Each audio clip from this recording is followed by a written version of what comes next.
peut déjà dire que j'ai aidé certains artistes dans le début de développement de leur carrière. Donc, j'ai fait des dossiers artistiques pour des artistes en démarrage.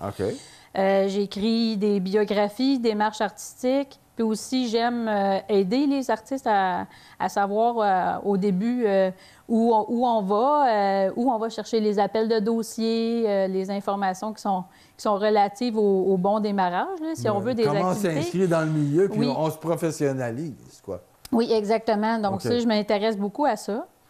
Puis, je te parlais de la dimension numérique tantôt. C'est qu'il y a beaucoup d'appels de dossiers qui sont diffusés via les réseaux sociaux. D'ailleurs, strictement de cette façon-là aujourd'hui. Oui, maintenant, c'est presque strictement ça, en effet. Mais ce qu'on voit souvent passer, c'est des appels de dossiers qui sont émis par des galeries, des fois des galeries locatives.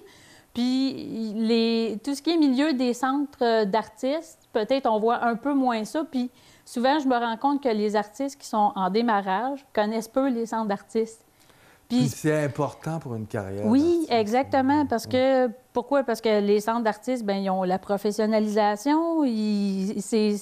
Majoritairement, c'est géré par des personnes qui sont vraiment issues du milieu, puis par des artistes. Donc, il y a tout le côté technique, là, aussi, qui est important. Puis... Mais la reconnaissance professionnelle d'un artiste passe beaucoup plus par exposé en centre d'artiste qu'en galerie commerciale.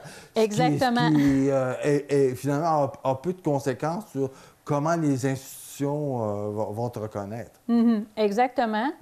Puis, donc, moi, j'aime me dédier à ça, un peu à la visibilité, à contribuer à la diffusion des informations qui sont plus pertinentes là, pour moi, pour les artistes, puis notamment à ceux qui commencent. Là, donc.